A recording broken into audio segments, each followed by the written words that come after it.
Buenos días, bienvenidas, bienvenidos a este webinar de presentación del libro Atención Domiciliaria con apoyos de la comunidad. Vamos a esperar un minuto o dos para dar lugar a que las personas que están esperando puedan incorporarse. Ya avanzamos que hay casi 300 personas que se han inscrito a este webinar, tanto de España como de diferentes países de Latinoamérica. Así que seáis todas y todos muy bienvenidos.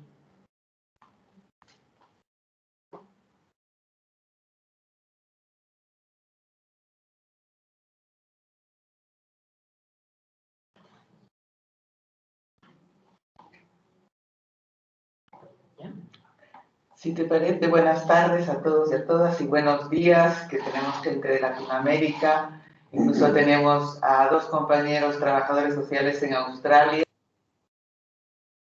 que son estudiantes, y bienvenidos a este webinar. Y antes de que Pilar Rodríguez, presidenta de Fundación Pilares, dé la bienvenida a este webinar, me gustaría recordarle a todos los participantes que es un webinar que se está grabando, con lo cual todos aquellos compañeros y compañeras que no puedan estar presentes o atender a todo el webinar, que sepan que a través del canal de YouTube de la Fundación va a estar disponible y que al final de las diferentes presentaciones vamos a tener un espacio para un coloquio, para responder a todas aquellas preguntas que nos lleguen a través del chat. Y cualquier comentario que tengáis, por favor, compartirlo con nosotros, que estaremos encantados de haceros partícipes de esta presentación, de este estudio número 7 de la Fundación Pilares, Atención Domiciliaria con apoyos de la comunidad. Bien, pues nuevamente, bienvenidas y bienvenidos. Ahora ya sí, comenzamos. Y lo primero y principal, dar las gracias. Dar las gracias a las personas que nos han querido acompañar en este evento, en esta presentación de un libro, que yo siempre digo que es un acontecimiento gozoso, ¿no? Siempre que se presenta un libro es un evento de mucho interés, esperemos que lo sea para quienes lo lean, pero que siempre es una cuestión muy grata. Así que gracias, Pilar Serrano, Garijo, gracias, Clarisa Ramos Feijó, gracias, José Augusto García Navarro, y yo solamente voy a hacer la presentación en este primer momento de Pilar Serrano, y la directora de la Fundación, Lola Casal Sánchez, hará después la presentación de cada uno de vosotros y moderará las intervenciones.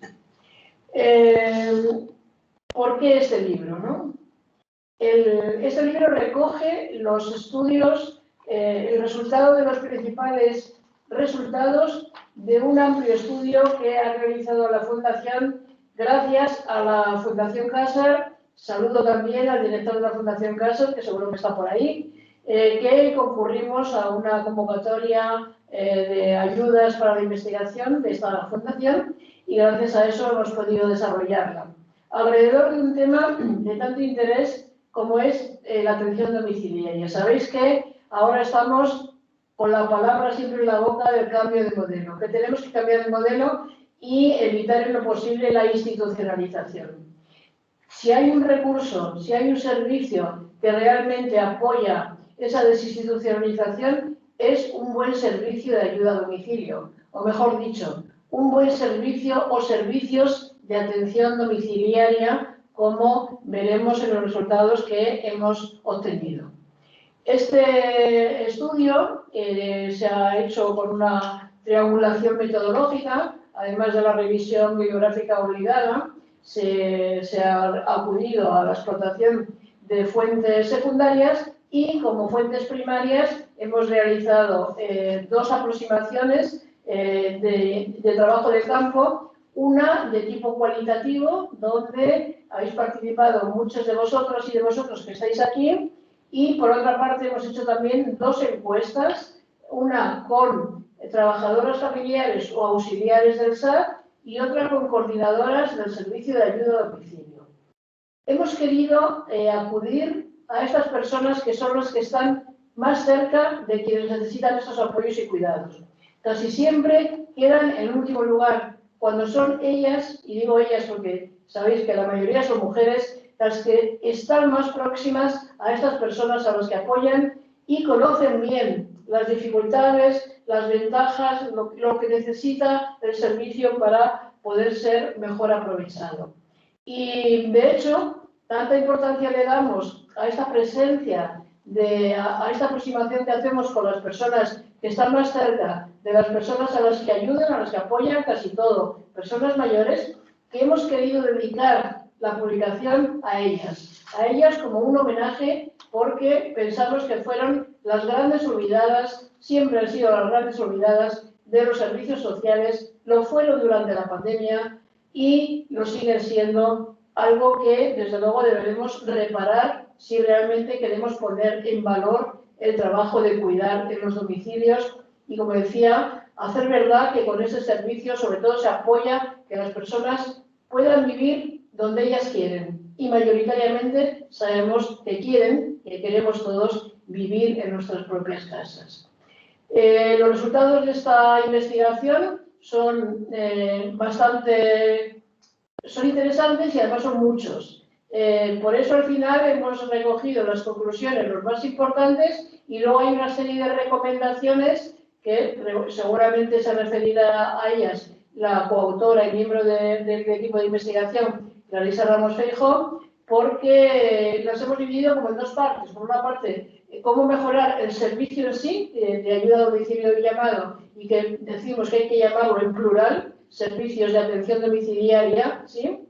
Y por una parte esas recomendaciones y por otra parte cómo activar mejoras de cambio de modelo en torno al SAD, pero muchas más cosas que el SAD, porque para vivir en casa se necesitan muchas otras cosas. Entonces, bien, yo no quiero consumir tiempo porque lo que queremos es escucharos a vosotras, a vosotros. Os agradezco de verdad que estéis aquí y voy a dar paso en primer lugar, permitidme que lo haga primero, en primer lugar, a Pilar Serrano Garijo. Es una gran amiga, una gran colega de muchísimos años. Ella es una pionera, ella es médica geriatra, ella comenzó trabajando mucho en la Sociedad Madrileña de Geriatría y Gerontología, también en la española, pero al final, yo creo que vio su vocación de más social que sanitaria, ¿no? Y empezó a trabajar en servicios sociales y lleva bastante tiempo en el Ayuntamiento de Madrid. Sabéis que el Ayuntamiento de Madrid tiene fama bien ganada de la calidad de sus servicios, tanto el número como en la calidad de la atención. Creo que mucho se debe al trabajo de Pilar Serrano. Y le queremos como hacer una especie de homenaje, porque se acaba de jubilar. Ahí donde la tenéis, se acaba de jubilar hace una semana. Jubilarse del ayuntamiento no quiere decir jubilarse, por supuesto, de la vida y además jubilarse de muchas otras entidades que te vamos a pedir apoyo, como seguramente no te va a resultar ajeno ese apoyo y que lo vas a dar. Te agradezco mucho, Pilar, te felicito por esta nueva etapa de la vida que seguro que está llena de satisfacciones personales y profesionales. Y sin más, te invito a que nos hagas algún comentario respecto al libro que presentamos hoy. Gracias. Mil gracias. Bueno, últimamente me había acostumbrado ya a que alguien anunciara que yo me iba a jubilar y ahora ya me anuncian que ya estoy jubilada. Eso está bien. Es un proceso de adaptación inmersivo, ¿no? Bueno, yo querría destacar algunas cosas, pero quiero hacerlo también de una manera comparativa con eso que acabas de decir, Pilar, de la calidad de los servicios en las que, bueno, pues a lo mejor un poquito he podido ayudar a que al menos se conozca y nos sirva para la programación. Gracias a la Fundación Pilares por contar conmigo. Desde luego, muchísimas gracias a las personas que han hecho, tanto el equipo de redacción como el equipo de investigación, que han hecho posible este libro, que yo espero tenga una enorme difusión y sobre todo, además de en todos los rincones que sea necesario y con todas las profesiones que sea necesaria que llegue a la administración. Porque desde la administración creo que es imprescindible que se nos empuje de vez en cuando a salir de nuestro carrilito, que es bastante cómodo, para que nos vamos a engañar, pero que es inevitable que tenga que ser cambiado. El hecho de que cuente con esa amplia revisión bibliográfica a la que, bueno, Fundación Pilares nos tiene acostumbrados, con lo cual no es ninguna novedad, y el que utilice la triangulación, me ha encantado el uso para decirnos que se ha contado no solo con los usuarios, sino también se ha contado con las personas a las que desde la administración tenemos menos acceso nosotros, que son los trabajadores de atención directa y los coordinadores del SAD, porque lógicamente sus opiniones siempre nos van a venir a nosotros matizadas por sus superiores. Es decir, ese aterrizaje me parece interesantísimo en el libro. Y desde luego lo que sí tenemos desde los servicios públicos es acceso a las personas a las que atendemos. Y ahí voy a intentar yo enlazar un poco este estudio con nuestra experiencia en relación con lo que nos han enseñado las personas a las que atendemos a lo largo de todos estos años. Señalo unos puntos que me parecen importantes en el libro. 1. El servicio a domicilio está bien valorado. 2. No cubre todas las necesidades que presentan las personas. Son necesarias las campañas de información. Nos han reiterado hasta la saciedad que debería ser un conjunto de prestaciones y no un solo servicio. Y también que se precisan mucho canales de coordinación. Creo que todos vamos a estar de acuerdo en que todo esto es así. Y yo creo que desde la Administración somos muy conscientes de que el servicio de ayuda a domicilio no cubre todas las necesidades. Desde luego, a algo también puede que sea responsabilidad de la rigidez de algunas normas, por ejemplo, la relación con la ley de promoción de la autonomía personal. Y sabéis que son muchos los esfuerzos que se hacen, que no son solo el auxiliar de ayuda a domicilio, sino que tenemos muchos más servicios a disposición de las personas que quieren permanecer en su casa. Y todas, casi todas, son compatibles con el SAD. Y me estoy refiriendo a la teleasistencia, la más extendida de todas, y alrededor del 80% de las personas que tienen SAD en nuestra ciudad tienen teleasistencia, con lo cual estamos hablando ya de cierto complemento. Pero también las comidas a domicilio, las ayudas técnicas o la exigua lavandería para quien ya no tiene más remedio que recurrir a un servicio como ese. Todas compatibles, así como los programas específicos para las personas cuidadoras y los programas que persiguen la integración social. Y a todo esto hemos de añadir inevitablemente el voluntariado. Voluntariado que también se fomenta desde lo local, lógicamente, y que puede ser o bien el voluntariado instrumental, el de acompañamiento puntual, y uno al que le damos muchísimo más valor, desde luego, que es el acompañamiento emocional en domicilio.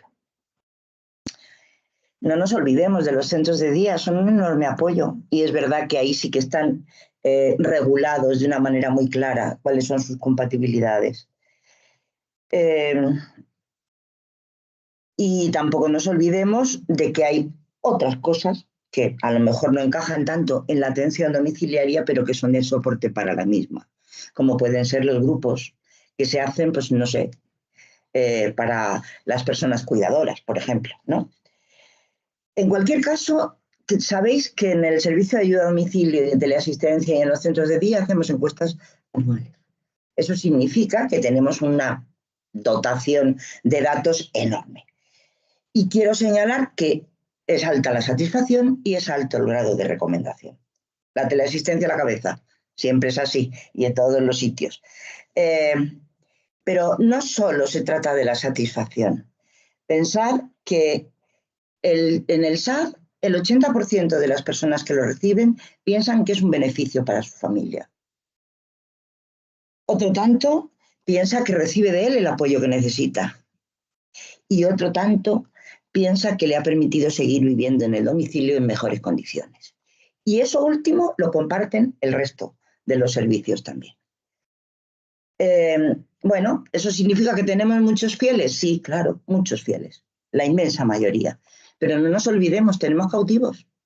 Y cuando digo tenemos cautivos, me refiero es que tenemos un 1,6% de usuarios que volverían a solicitar el servicio, pero no lo recomendarían. Creo que eso tiene que unirse a toda esta investigación que habéis hecho, donde tenemos que buscar una mejora en lo que estamos haciendo en los domicilios de las personas que necesitan cuidados. Pensemos también en si cubrimos las expectativas o no. Y sí, las cubrimos mayoritariamente. El 75% de nuestros usuarios han cubierto sus expectativas, pero hay un 2% que no. ¿Y por qué no se cubren expectativas? Posiblemente porque se espera del servicio mucho más de lo que luego da. En algún momento habláis de la importancia de hacer una campaña de información. Y yo creo que eso serviría no solo para poner en valor el servicio y poner en valor a las personas que lo ofrecen, sino que serviría también mucho para quitar esas falsas expectativas que a lo mejor todavía no estamos con capacidad, no tenemos capacidad de cubrir del todo, ¿de acuerdo? Lo cual no quiere decir que no intentemos cambiar, pero tenemos que pensarlo así. En cuanto a las mejoras que solemos detectar, bueno, pues la información es una de ellas. Se quejan de que no tienen una buena información. Y además, por supuesto, siempre las horas destinadas al servicio.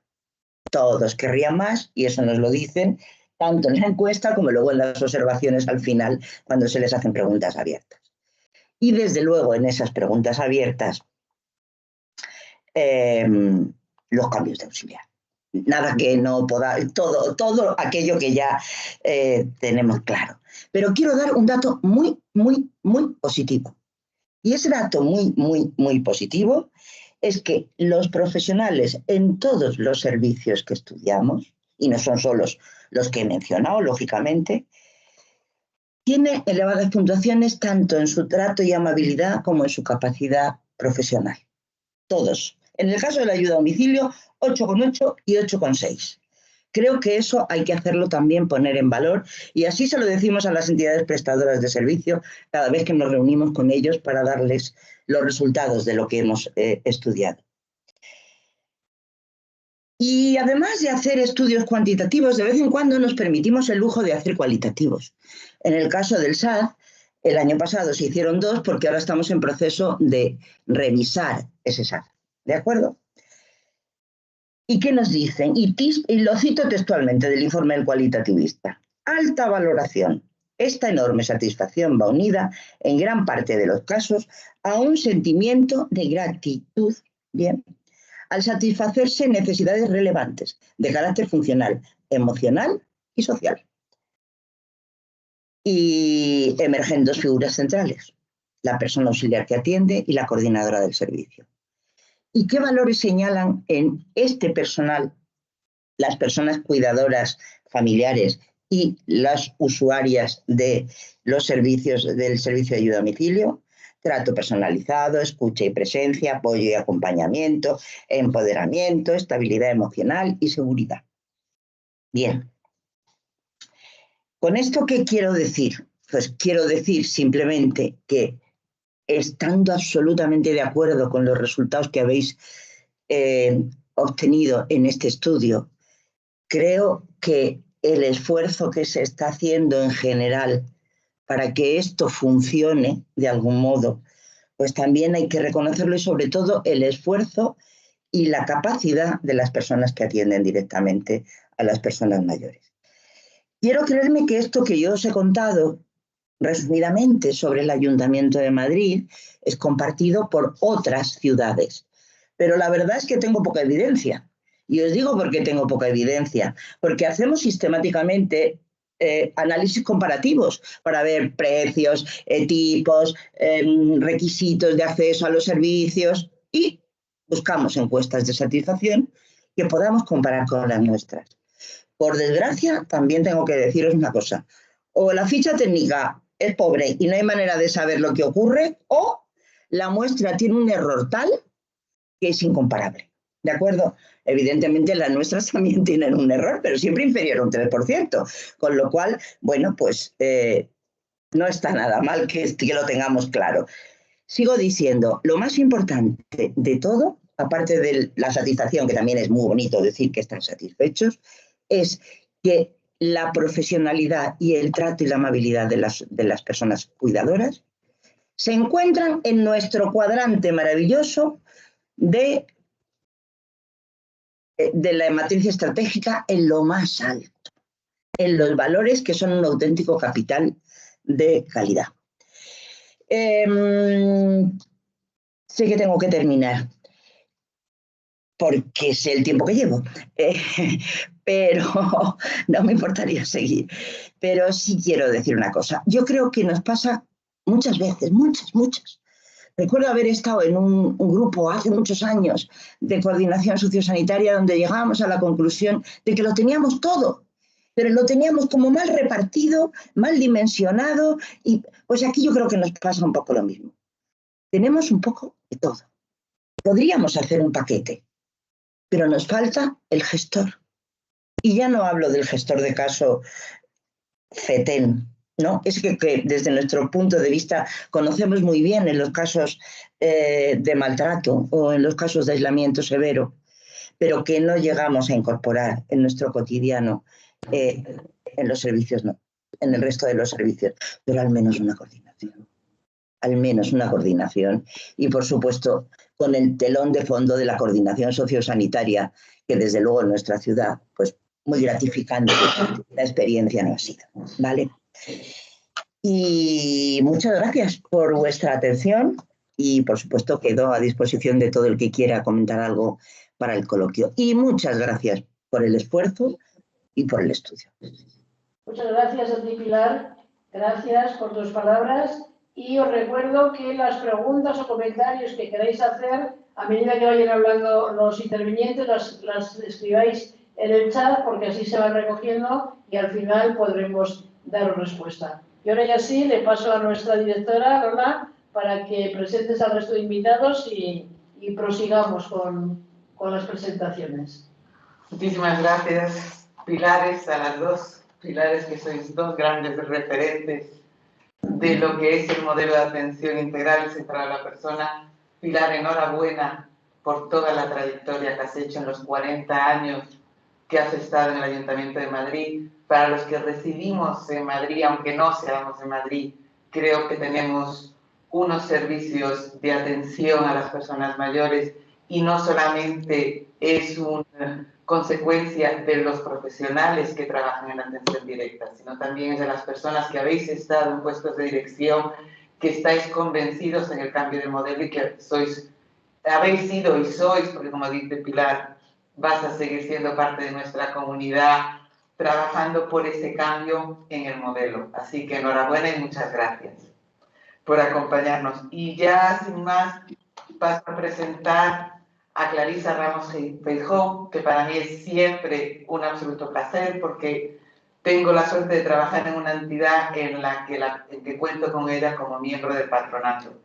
Entonces, para los que todavía no conozcáis un poquito a Clarisa, Clarisa es doctora en Sociología dentro del programa de Bienestar Social y Desigualdades, es licenciada en Trabajo Social, especialista en Gerontología, en Género, en Migraciones y agente de desarrollo local con más de 30 años de experiencia en el ámbito de la intervención social en Latinoamérica y en Europa. Actualmente es profesora de los másteres de AICP en Envejecimiento y Discapacidad de la Fundación Pilares en la Universidad de Vic, Atención Sociosanitaria y Dependencia en la Universidad de Valencia, Innovación Social y Dinámicas de Cambio en la Universidad de Alicante y además en el curso de experto universitario sobre el modelo en San Pablo CEO de la Fundación Pilares. Para nosotros es un placer, ha sido miembro del equipo de investigación de este estudio y sin más, ya no me entretengo más. Clarisa, bienvenida y muchas gracias. Gracias. Yo siempre digo que las presentaciones siempre son más fruto del cariño que, que de la realidad. De todo eso, lo único que sí me gustaría decir es que hay algo que no has dicho y que para mí es esencial, y es que soy trabajadora social. Porque creo que, bueno, uno tiene sus orígenes y más allá de los doctorados y los másters, yo reivindico mi pertenencia a esa profesión. Bien, agradecer muchísimo, primero, el empeño de Pilar Rodríguez en haber sacado adelante esta investigación, porque hay que decir que la conocemos, sabemos que cuando ella se empeña en algo, eso sale adelante, y era realmente necesario llevarla adelante. Y también agradecer a Fundación Caster, que recogió el guante en cuanto a esta necesidad. Yo voy a hacer una breve relación de algunas de las conclusiones que me parecen más importantes. Y luego, como ya adelantaba Pilar, sobre lo que son las recomendaciones. Es indudable que la primera de las cosas con las que nos encontramos durante la investigación fue el comprobar el impacto que había significado la pandemia COVID. La pandemia tuvo un impacto negativo porque en lo que hace a la posibilidad de socialización, de participación en la vida comunitaria, realmente generó un aumento de aquello que se definió ya por los años 80 como el cocooning, es decir, la gente se replegó a su casa, bueno, daba más seguridad, se podían comprar las cosas online, bueno, esto por un lado, indudablemente nos hizo tener una gran pérdida de interacción social, cosa que sabemos que es absolutamente negativa. Y por otro lado, quizás también negativo, pero en definitiva positivo, implicó un revulsivo. Un revulsivo porque, bueno, tiró de la manta de muchas cosas que venían ocurriendo y que no estaban suficientemente constatadas. La investigación nos ha permitido comprobar muchas cosas que, como decía antes Pilar Serrano, sabemos, pero que es necesario que exista una evidencia científica y que se haga un trabajo serio de evaluación. Me causaba mucha gracia, Pilar, cuando decías esto de que cuando queremos hacer comparativas, bueno, nos encontramos con que cada uno investiga a su manera. Y realmente esto es muy importante y es muy necesario y es un déficit que tenemos, sobre todo en el ámbito de los servicios sociales. Por otro lado, la evaluación que surge también de las conclusiones, falta permanentemente una evaluación de los servicios. Y cuidado, porque cuando digo evaluación no digo estadísticas, digo evaluación. Muchas veces pensamos que el coger una serie de datos numéricos alcanza, y está muy bien, y es necesario, pero hay que hacer otras evaluaciones en profundidad. Hay que ver también el sesgo de cuando se hacen estas encuestas de satisfacción, porque en muchos casos la gente dice, mejor que diga que sí, porque capaz que si digo algo malo me quitan el servicio, y esto pasa. Entonces hay que tener en cuenta muchísimas cosas que es fundamental considerar. Otra de las cuestiones que vimos era la existencia de barreras para el servicio de ayuda a domicilio, tanto en lo que es la intervención social como mucho más aún, como bien has señalado tú también, la intervención sociosanitaria. Yo no quiero un poquito de coordinación, yo quiero mucha coordinación, porque es imprescindible. Y porque esa coordinación sociosanitaria, y lo veo aquí a José Augusto y seguro que él también pondrá el acento en eso, es imprescindible.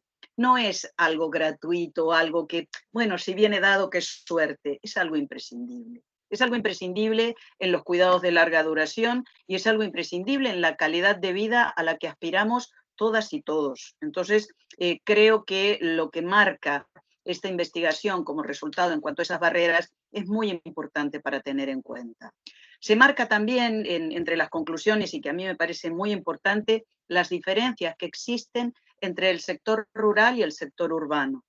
Y yo marcaría también que a veces cuando hablamos de lo rural y lo urbano, bueno, no pensamos en lo rural como, bueno, el campo, las ovejitas, pero nosotros tenemos muchos pueblos pequeños donde realmente hay factores de vida rural, donde los medios de transporte no comunican entre el pueblo y el hospital, donde hay toda una serie de cuestiones que dificultan el servicio de ayuda a domicilio, porque las personas que prestan ese servicio de ayuda a domicilio también, en muchos casos, pertenecen a colectivos vulnerables.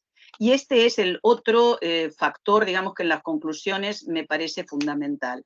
Nosotros hablamos de que se evidencia y se comprueba algo que está totalmente constatado en la revisión de la bibliografía, que es la feminización del sector.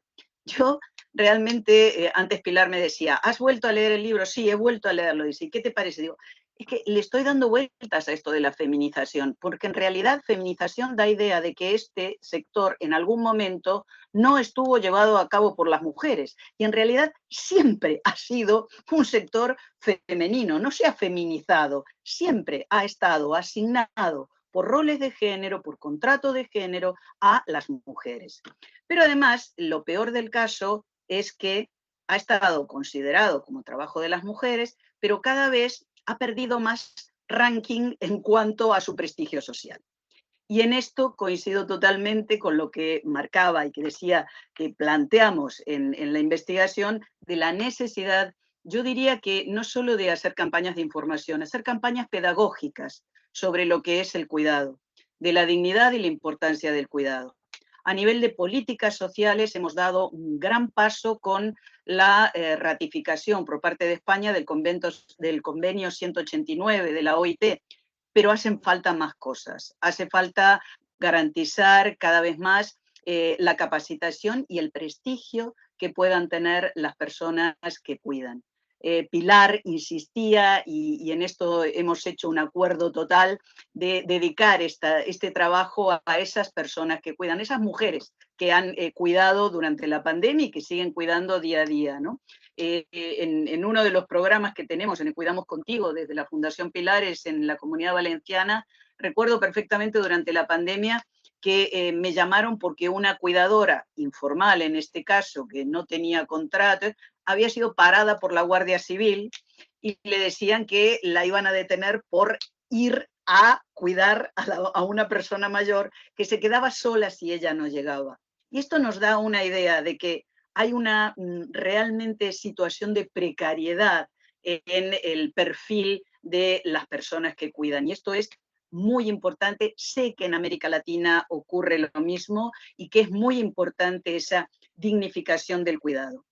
Priman también los aspectos en las conclusiones absolutamente positivos en cuanto a la valoración de la relación humana. Y esto es absolutamente importante, aunque también existe la crítica permanente al hecho de la falta de tiempo. Es cierto que todo el mundo quiere más tiempo, pero también esto tiene que ser reformulado y ver realmente cómo podemos gestionar el tema del tiempo. Hay experiencias innovadoras, se destaca también en las conclusiones, las supermanzanas en Barcelona, las experiencias como Woodward, aunque esa es más dedicada a lo sanitario, pero creo que es muy importante que en este sentido de hacer una evaluación veamos de qué manera se puede gestionar mejor el tiempo de cuidados. Creo que esto es otro factor muy importante. Otra de las cuestiones que destacan muchos de los entrevistados es el tema de que no se prime en las contrataciones exclusivamente el precio más económico de los prestadores de servicio. Este también es otro tema que creo que podría dar para un seminario, ¿no? Simplemente quiero recoger algunas de estas cuestiones. Se insiste mucho en la necesidad de una capacitación en cuanto a una buena recogida de los datos por parte del personal que está en la atención directa. Y esto me parece también muy importante para tener en cuenta. Hay además cuestiones que tienen que ver con la coordinación, ¿no? Esto que decías antes, Pilar, en cuanto a que hay muchos servicios, sí, pero necesitamos que esos servicios no sean prestados, como les digo yo siempre a mis alumnos en la universidad, con políticas de Jack el Destripador. Una pierna por aquí, una mano por allá, sino que realmente tenemos que dar un cuerpo, un paquete de servicios que permita y que garantice una atención de calidad. El servicio de ayuda a domicilio como elemento de garantizar la no institucionalización, la permanencia en el domicilio, tiene que ser objeto de políticas transversales, porque si una persona vive en una quinta planta sin ascensor, por mucho que le enviemos el servicio de ayuda a domicilio a su casa, no va a poder salir. Entonces allí son otras las cuestiones que hay que tener en cuenta y que hacen a su salud. Porque, vamos, si hablamos de la salutogénesis, si seguimos la idea de los activos en salud, qué más sano que poder salir a caminar por las calles de tu casa, de tu barrio, de tu pueblo, y eso en muchos casos es imposible de llevar adelante. Hay también un factor importante que se destaca en las conclusiones, que es el de las auxiliares como agentes de prevención y detección, tanto de enfermedades como de situaciones de soledad no deseada. Entonces, es muy importante ese tema y además también dentro de esta línea del enfoque transversal, yo destacaría la importancia de la supervisión de casos. Y la supervisión de casos que tiene que hacerse a tres bandas, que tiene que hacerse con esa auxiliar, con la trabajadora social de los servicios sociales, con la trabajadora social de la entidad prestadora, porque tiene que haber un conocimiento y una sinergia entre la información, entre los saberes y los conocimientos, que son elementos esenciales. Podría seguir hablando mucho más, pero seguro que me cortan el micrófono, pero sí que quisiera destacar estas dos líneas que hemos trazado en las recomendaciones. Una que es directamente en cuanto a lo que tiene que ver con el servicio de ayuda a domicilio, en esta dignificación del cuidado.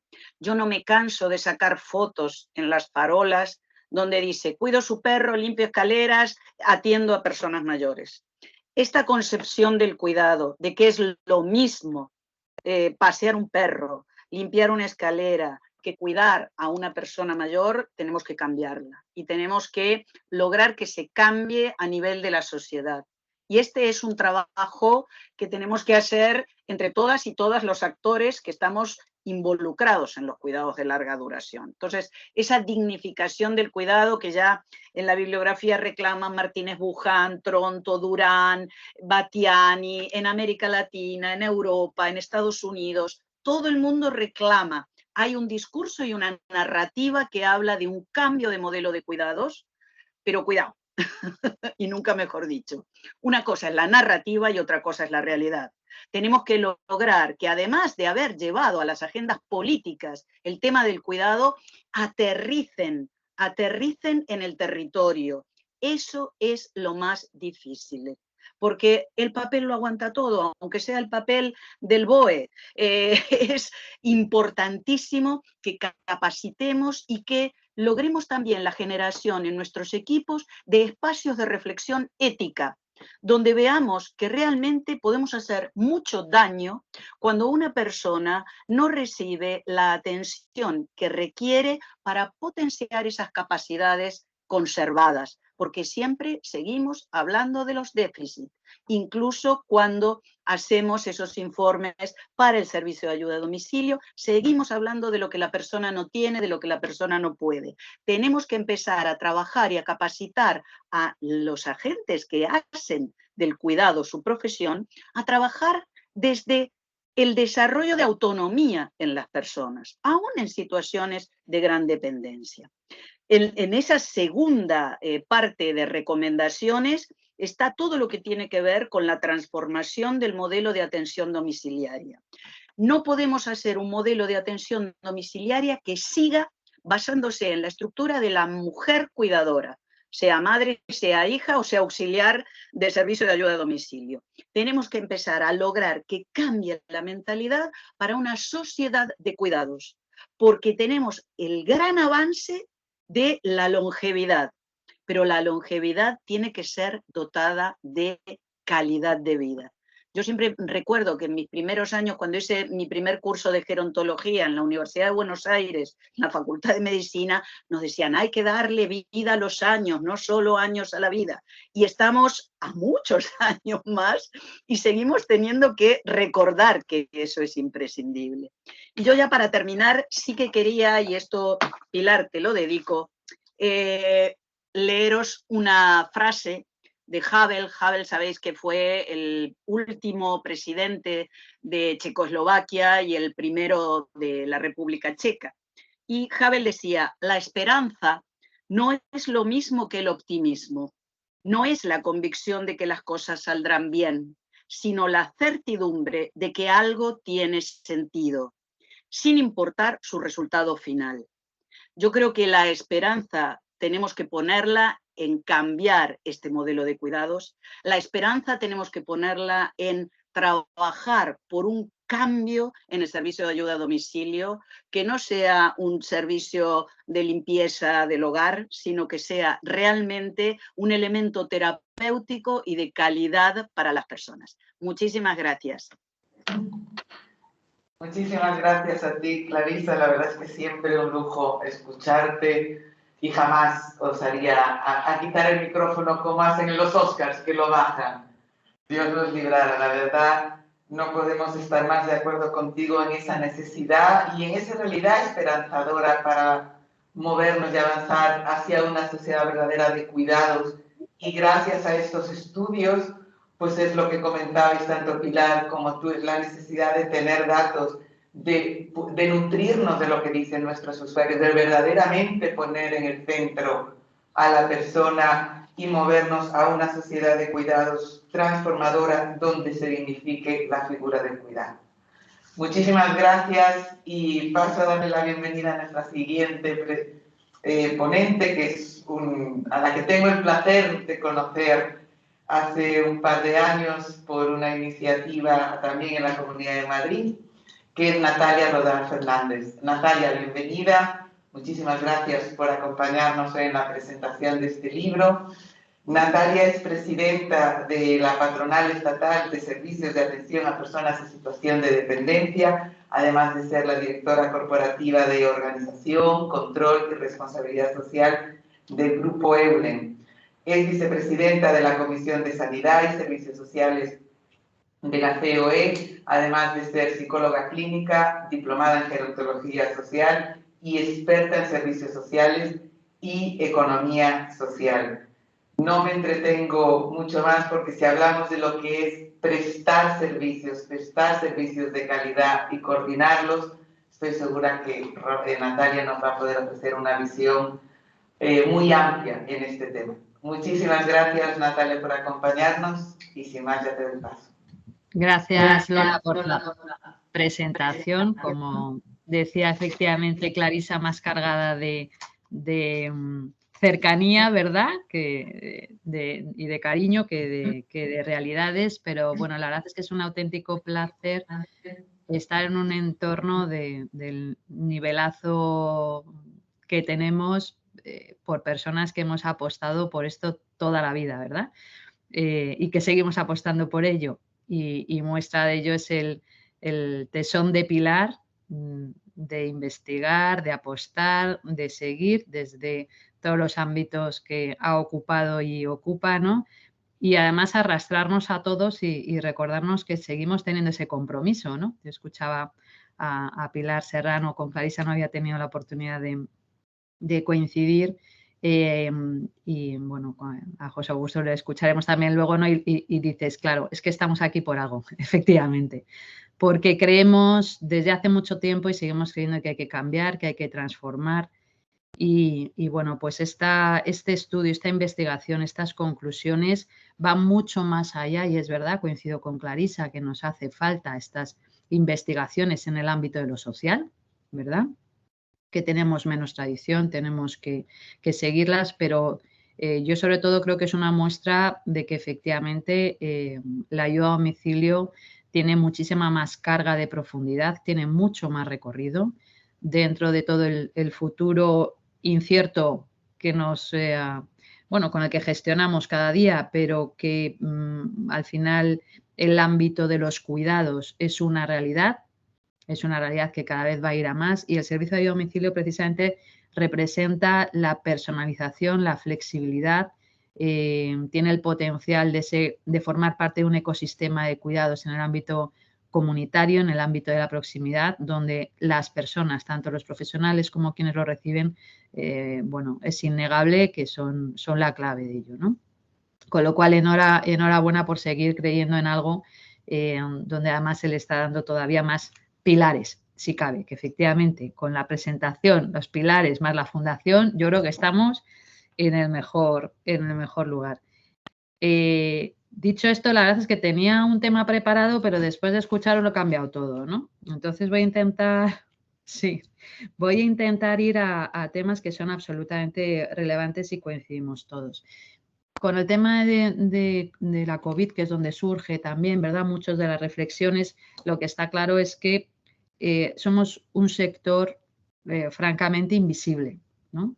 Y nos pone en jaque a todos los efectos, por la parte positiva y la parte negativa, ¿verdad? Yo creo que hay que aprovechar la parte siempre positiva de las cosas, ¿no? Y es que nos posiciona de pronto en un lugar que con investigaciones como esta lo que hace es poder impulsar un proceso de transformación.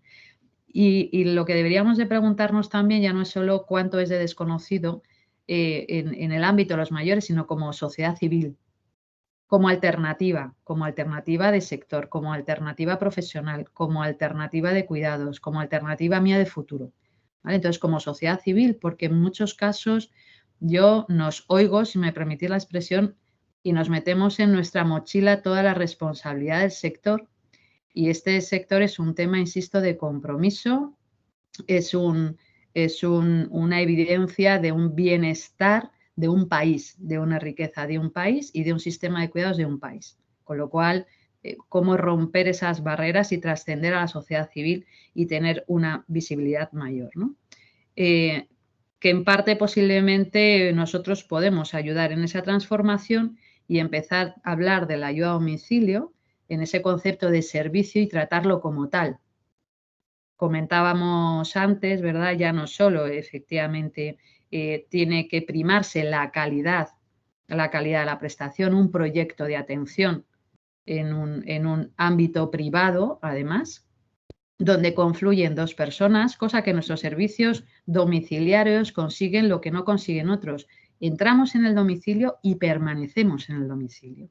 Eso tiene una potencia brutal, cosa que no pasa con muchos otros recursos. Y además permanecemos de manera firme y confiable, ¿vale? Y con una capacidad de visión preventiva a corto, medio y largo plazo, que también comentábamos antes, enorme, tremenda. Es cierto que deberíamos de nosotros también en interno plantearnos, efectivamente decía Pilar, ¿no?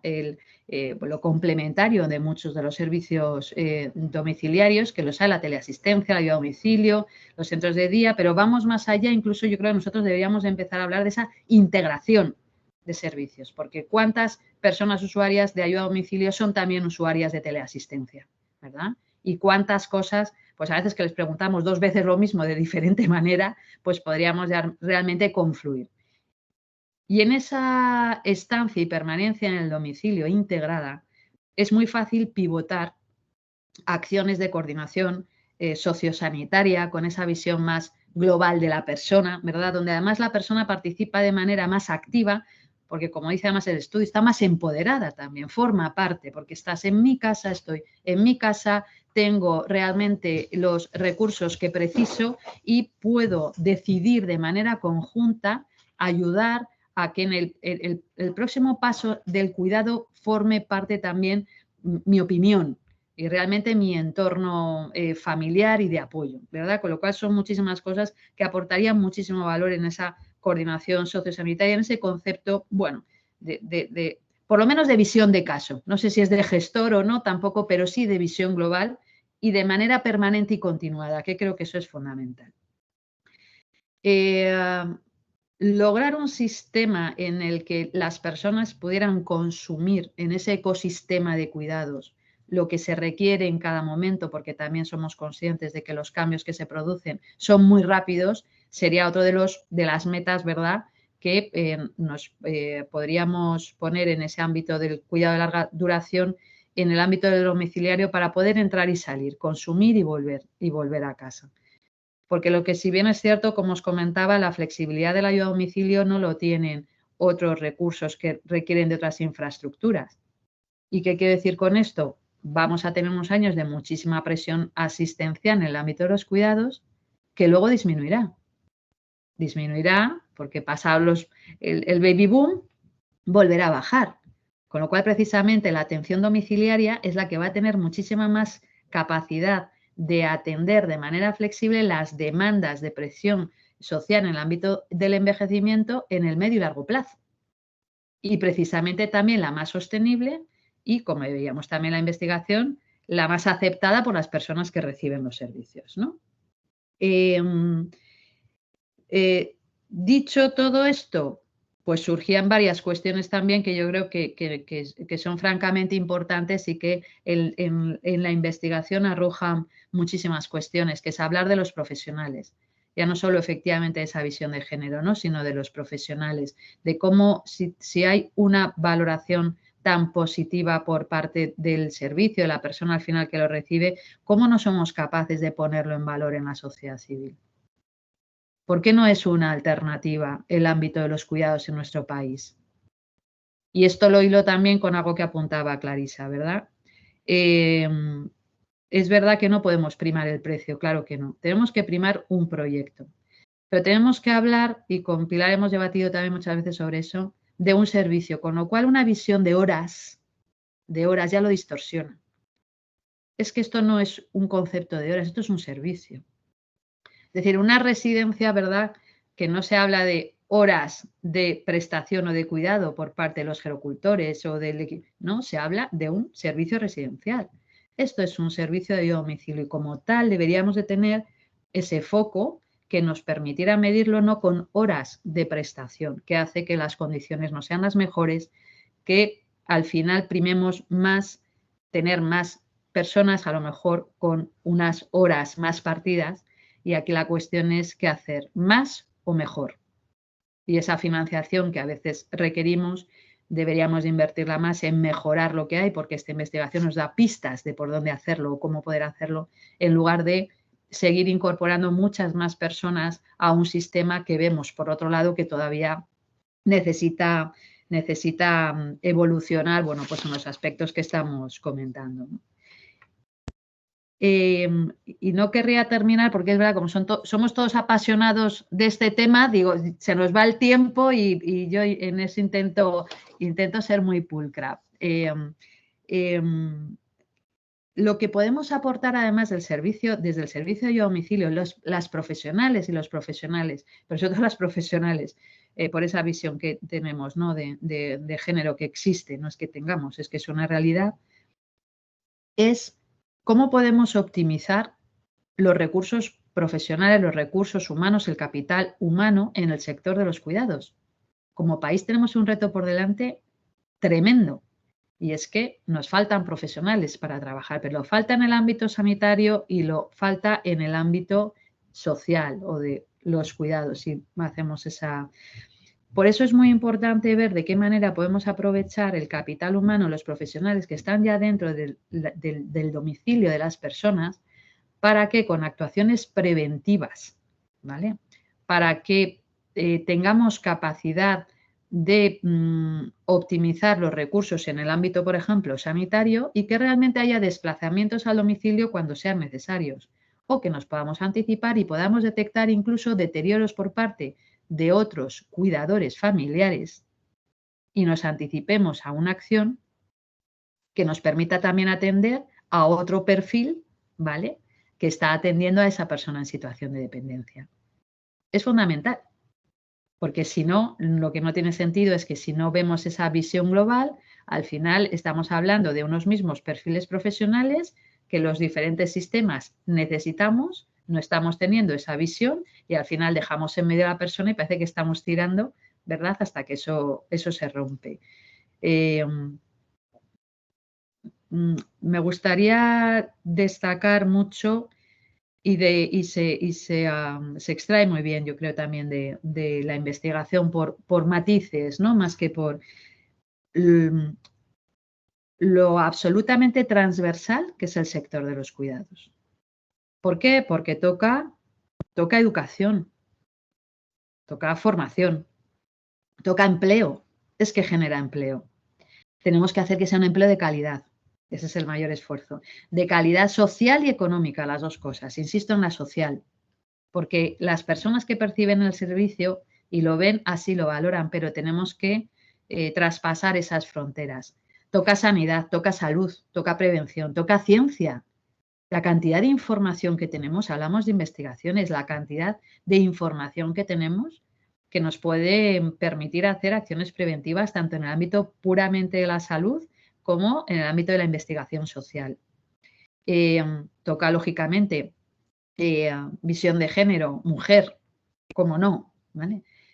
Pero hay una cuestión también vital, políticas migratorias ordenadas, formación y políticas migratorias ordenadas, porque el reto que tenemos por delante, que somos además los que estamos aquí, por cierto, y otros que vienen por detrás, ¿verdad? Lo que nos quede tenemos que intentar ver cómo podemos hacer frente a todo ello, ¿no? Dicho esto, destacar lo más importante de esta investigación es que el servicio de domicilio funciona, se percibe, es bueno. ¿Es mejorable? Por supuesto, como todo. Cuando se recibe, ¿se quiere? Sí. ¿Que nos tenemos que preguntar por qué no se recomendaría? Tendríamos también efectivamente que preguntarnos el por qué. Pero pongamos en valor todas las bondades que tiene. Porque precisamente yo creo que nos esforzamos muchísimo, lógicamente, en ver aquellas cosas que no funcionan, ¿verdad? Para ver cómo, pero en su conjunto yo creo que tenemos que partir de la base que tenemos un sistema de apoyo domiciliario muy potente, que efectivamente, teniendo una visión mucho más, o mejor, acciones integradas, una visión más de ese concepto de servicio, una coordinación mayor en el ámbito de del cuidado de proximidad o comunitario, un concepto más de consumo flexible de recursos, ¿vale? Para con un sistema único y poniendo a la persona en el centro, precisamente la ayuda a domicilio lo que nos permite es efectivamente acabar siendo ejemplo de otros países de cómo realmente se puede llegar a tener un sistema de calidad por encima de todo, ¿no? No me quiero extender más, pero sí terminar con esa visión de potencia, insisto, en el hoy y en el mañana por la capacidad de crecimiento y flexibilidad que el sistema de los cuidados es lo que va a requerir a medio o largo plazo seguro. Pues muchísimas gracias, Natalia. Como siempre, un placer oírte y oírte el tiempo que haga falta. Y decías que somos apasionados. Somos muy apasionados del sector, somos muy apasionados de la atención domiciliaria, de las investigaciones y de la práctica. Entre muchas de las cosas que comentaste, hablabas de la transversalidad que tiene la atención domiciliaria. Yo creo que si hay alguien que tiene experiencias en diferentes ámbitos transversales a lo que es la atención domiciliaria, es el siguiente ponente que tenemos, que es Augusto García Navarro, que es médico especialista en geriatría y actualmente es el presidente de la Sociedad Española de Geriatría y Gerontología. Es un placer tenerte con nosotros en esta presentación de este estudio, José Augusto. José Augusto, además de ser presidente de la Sociedad Española de Geriatría y Gerontología, es director general del Consorcio de Salud y Social de Cataluña. Además, ha sido coordinador de la Comisión Sociosanitaria del Consorcio de Salud y Social de Cataluña, es miembro del Consejo Asesor del Plan Director Sociosanitario del Departamento de Salud en Cataluña y además actualmente es miembro del Consejo de Dirección de CatSalud. Muchísimas gracias por acompañarnos hoy en esta presentación de este estudio y ya no me retraso más y te activo el micrófono. Muchas gracias. Bueno, muchas gracias a todos vosotros y muchas gracias a la Fundación Pilares por dos cosas. Primero por invitarme, ¿no?, a participar en esta presentación del estudio con todos vosotros, y segundo por hacer el estudio, ¿no?, este estudio número 7 sobre atención domiciliaria con apoyos en la comunidad, ¿no? Porque, en fin, creo que hay que insistir en un hecho muy importante, y es que las políticas públicas se deberían todas basar en estudios reales, en estudios que nos demuestren si las cosas están funcionando o no están funcionando, y dónde podemos reforzarlas y dónde podemos mejorarlas y dónde tenemos que corregirlas, ¿no? Y por lo tanto yo creo que esto es un ejemplo más donde la Fundación Pilares intenta poner luz con un fin, que es acabar trasladando bienestar a las personas más vulnerables de nuestra sociedad, que son personas mayores con dependencia, como es el caso de las personas atendidas por los servicios de ayuda a domicilio. De manera que yo creo que hay que decirlo en voz muy alta, que eso es un motivo de agradecimiento, que se hagan este tipo de estudios.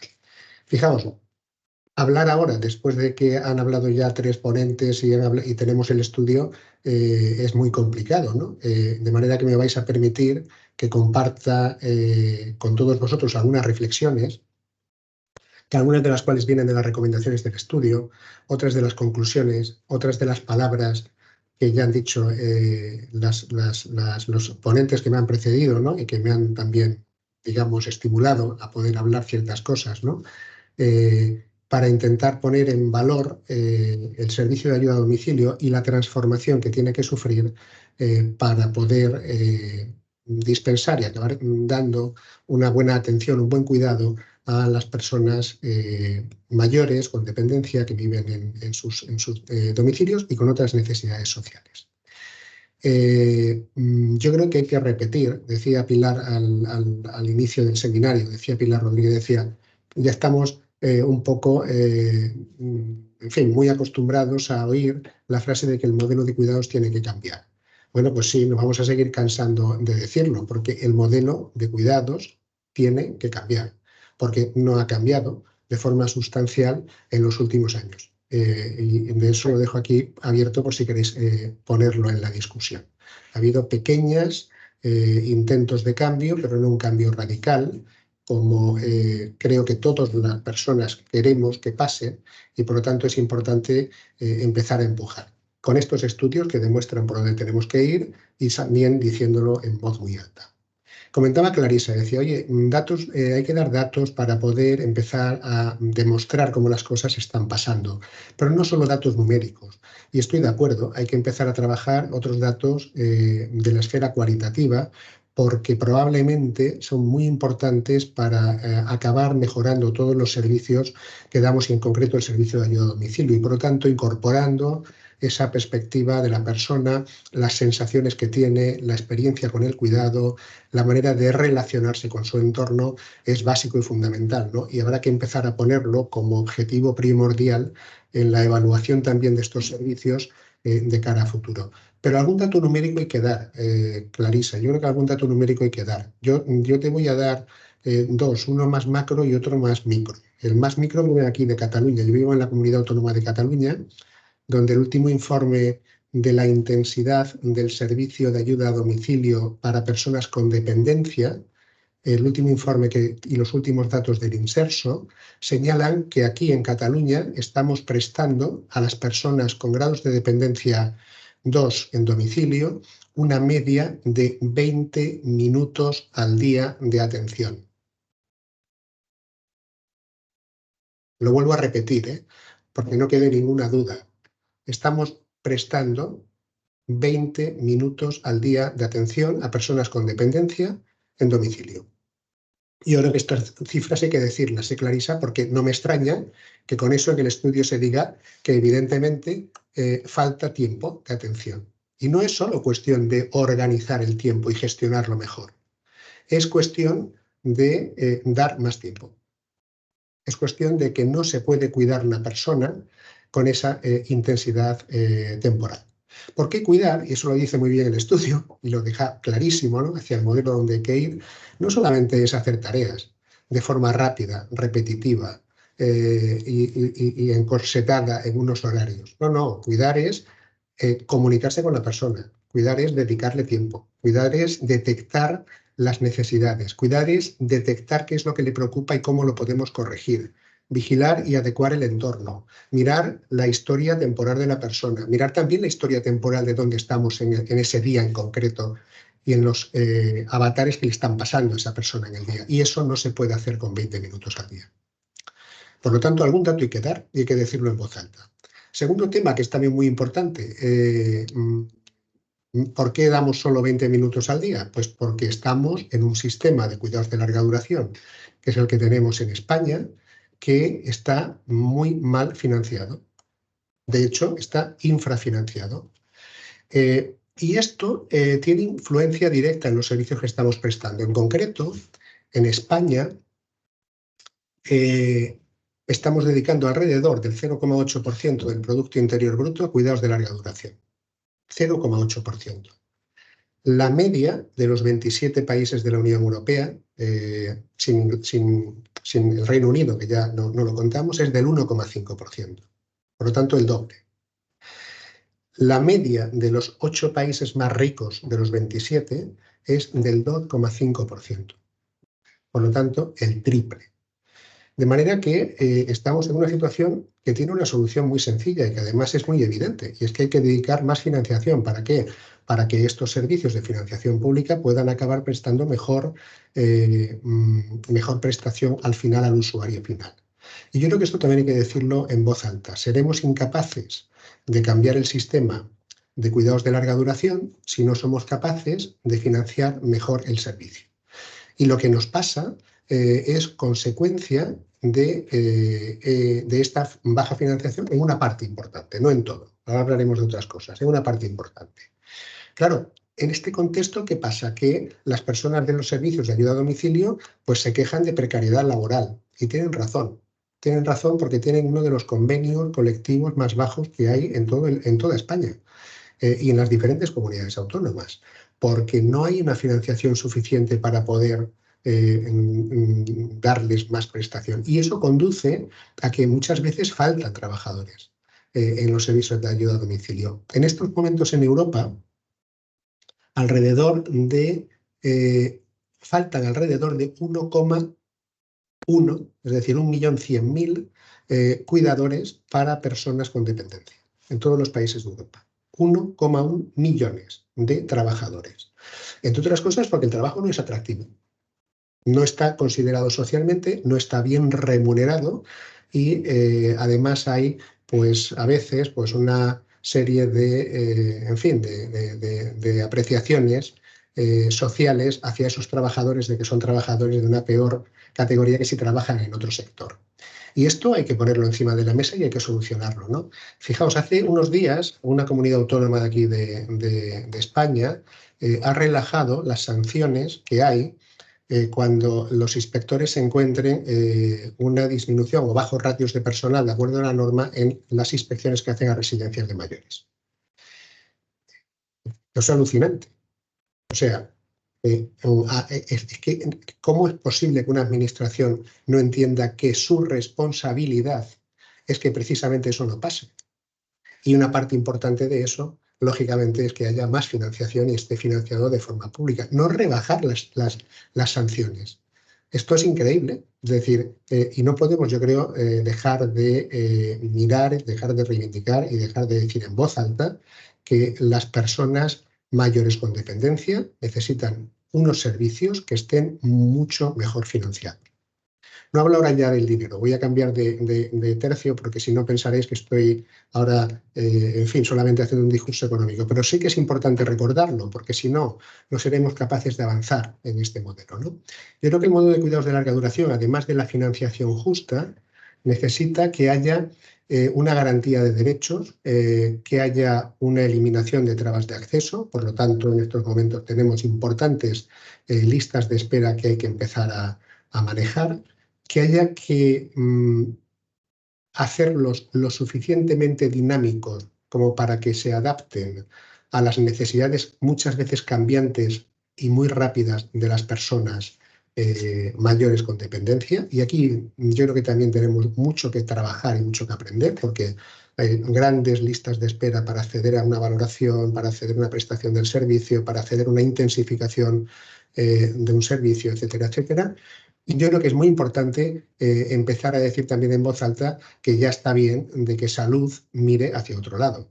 Es decir, no podemos tener en estos momentos una parte muy importante de la prestación de servicios a las personas con una financiación que no tiene límite, que son los servicios sanitarios, mientras que tenemos otra que la tenemos coja, ¿no? Y además que no la tenemos en cuenta, ¿no? Hoy, por ejemplo, el Ministerio ha anunciado la creación de la Agencia de Salud Pública Estatal, lo cual es para aplaudir, pero lo que hay que decirle de forma muy alta es que también hay que incluir todos los determinantes sociales de la salud y todas las acciones preventivas para luchar por la salud de los españoles, una parte de las cuales vendrán por la vía de lo que hoy son servicios sociales, entre otros el servicio de ayuda a domicilio, ¿no?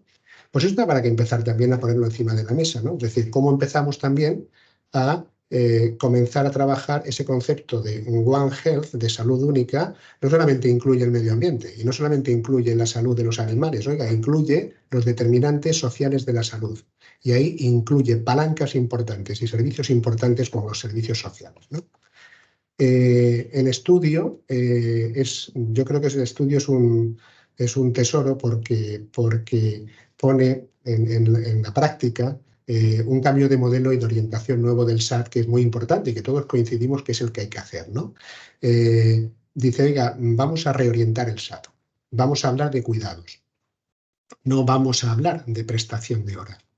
Cambio, por lo tanto, muy importante. Cuidar es mucho más que hacer una tarea repetitiva a unas personas cada día, a veces cambiando el orden, pero siempre tareas, ¿no? Cuidar es escuchar, cuidar es hablar, cuidar es entender la situación de la persona y entender cómo va evolucionando. Y para eso necesitamos gente formada, que también lo dice el estudio, gente sensible, gente empática, y por lo tanto que se implique en esa tarea del cuidado.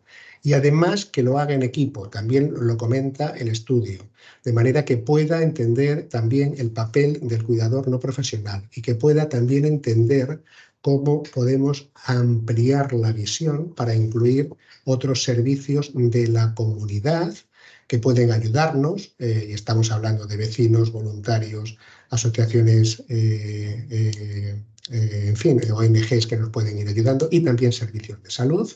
Y también es muy importante incluir la complementariedad con otros servicios sociales.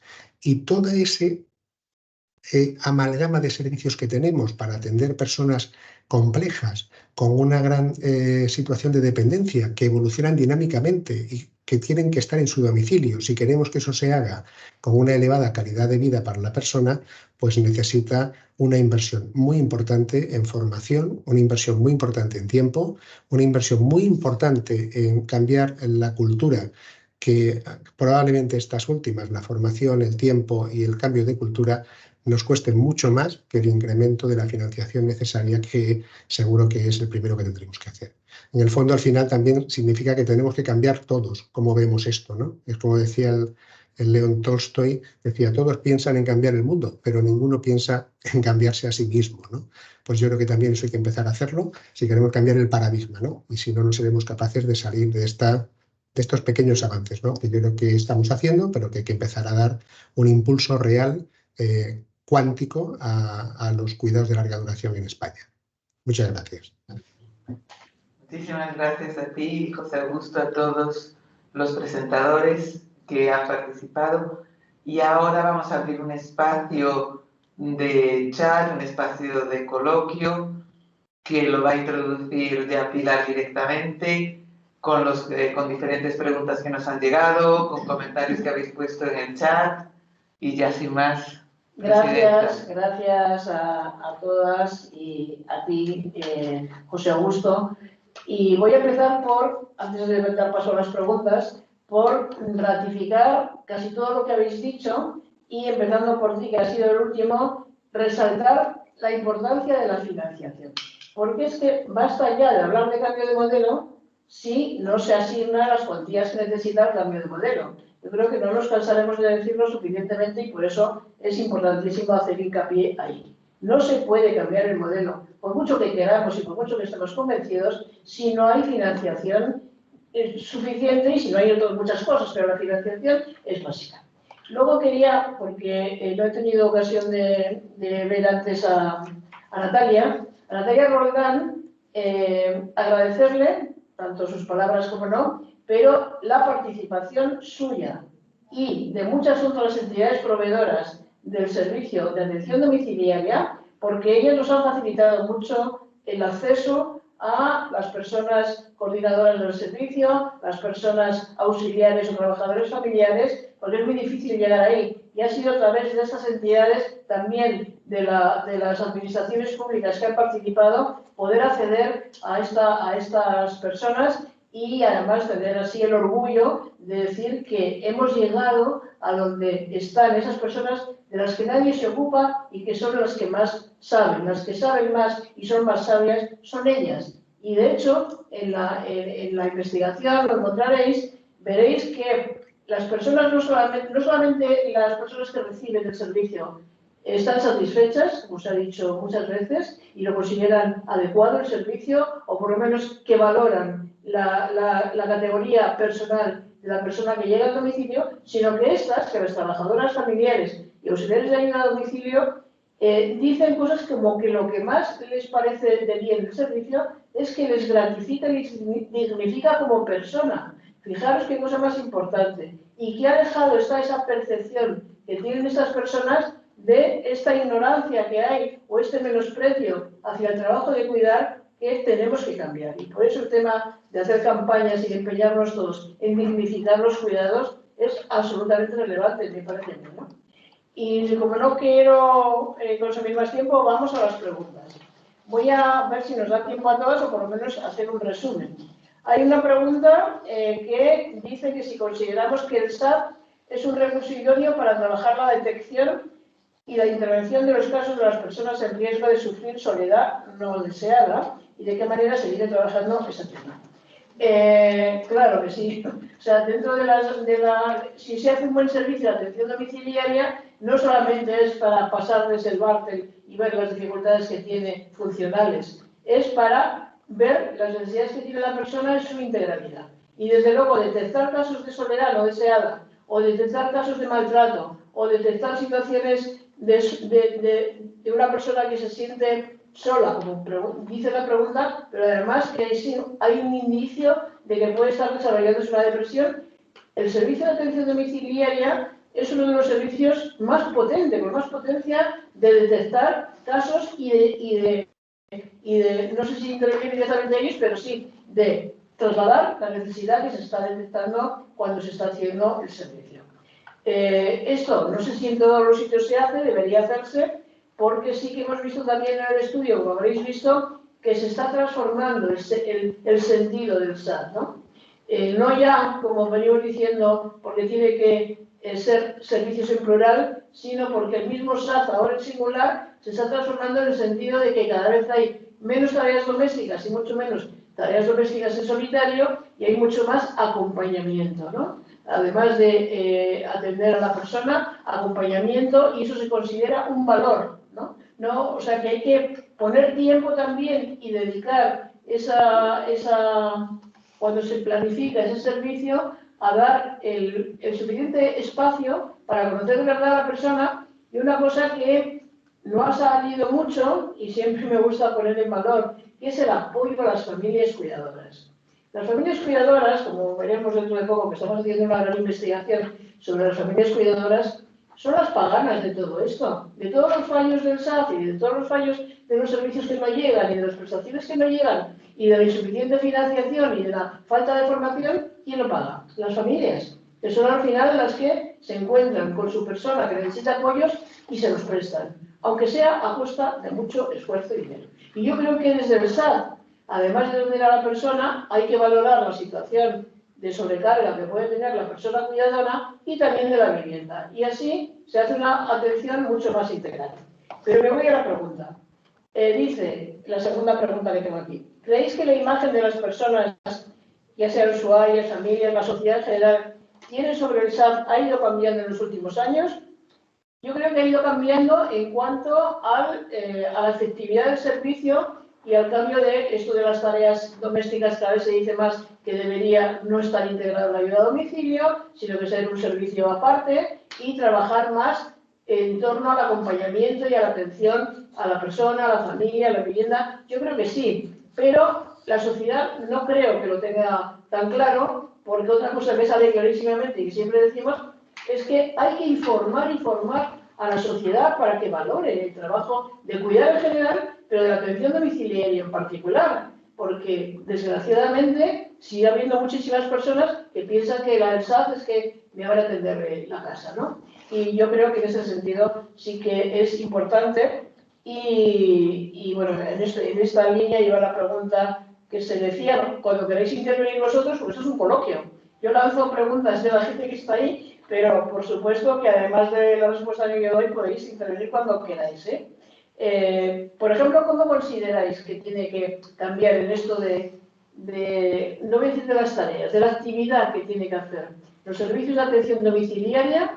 Una pregunta concreta. ¿Creéis que tiene que desaparecer la atención doméstica, de apoyo doméstico del SAD? ¿Alguien sabe contestar? Pilar Serrano tiene. Pilar. Gracias por la aclaración de que podíamos participar, porque yo estaba muy calladita porque no sabía si podía decir algo.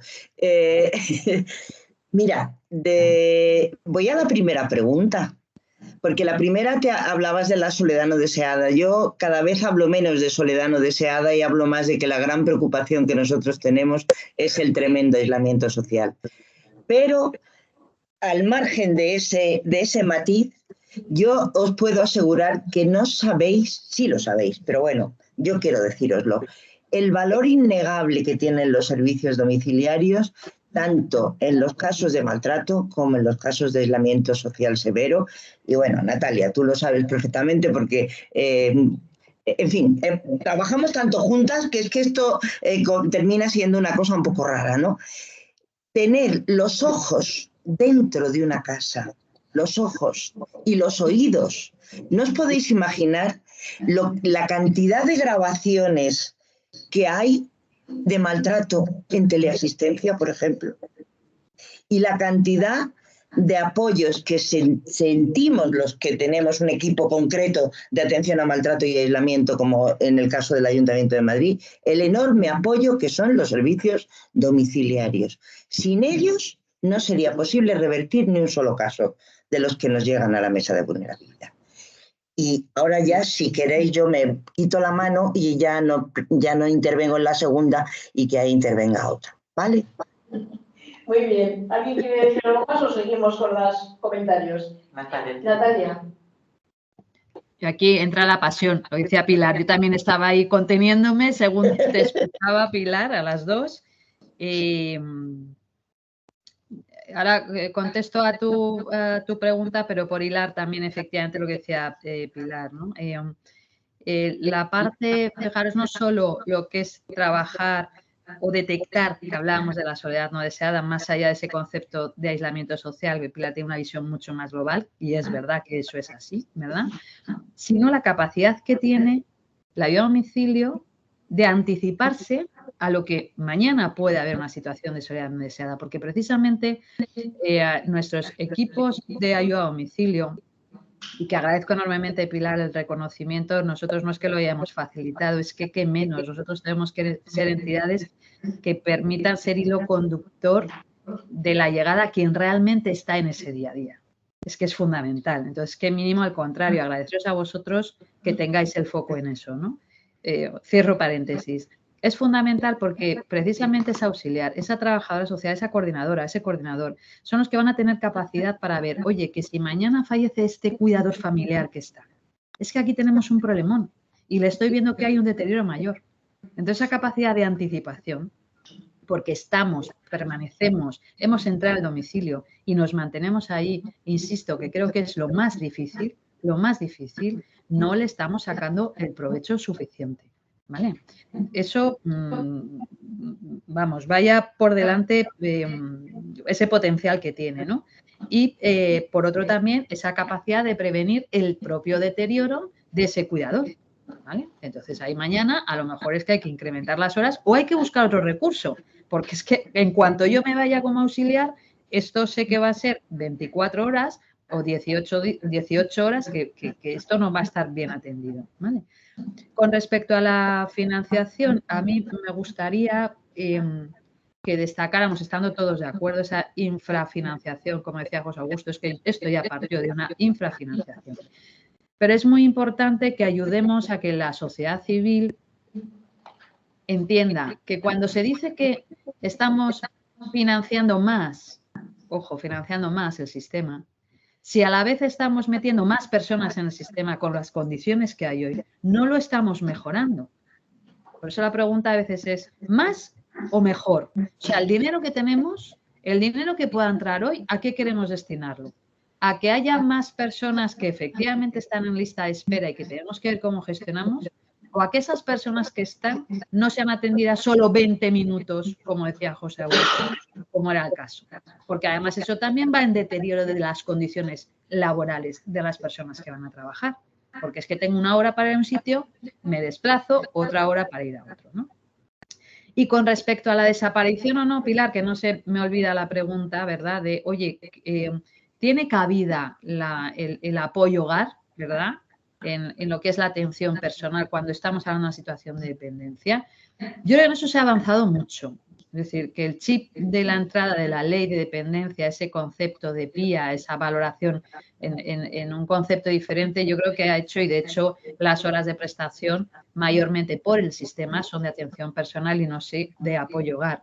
Otra cosa es que el apoyo hogar permita prevenir otras situaciones, ¿verdad? Porque no sería la primera vez que en ese apoyo hogar hay una caída, ¿verdad? Por hacer una tarea doméstica porque no hay apoyo, ningún otro apoyo sociofamiliar o porque la propia persona quiere desarrollarlo. Es decir, que, ¿verdad? Hay una caída y tenemos una situación de dependencia. Entonces, si tenemos esa visión global de conjunto, es que todo es todo muy digno. Parece que esa tarea hogar no dignifica el trabajo que yo hago. No, es que estamos haciendo una visión global de las necesidades de una persona. Estamos cuidando y cuidando, como decíamos, es un aspecto mucho más amplio que una visión de tarea, ¿no? Que también apuntaba muy bien José Augusto. Entonces, entran también cuestiones que son de apoyo hogar y que forman parte del cuidado de una persona en situación de dependencia, como hemos hecho seguro todos cuando hemos tenido que apoyar a alguien en el cuidado. Eso sí es donde está el foco. O, ¿qué percibe la sociedad civil? No, me van a poner aquí una persona que va a venir a casa que me va a hacer las tareas. Claro, eso no. Es que no estamos hablando de una empleada de hogar, que eso es otra cosa, es otro sector y eso abre otro melón. Es que no es eso, ¿vale?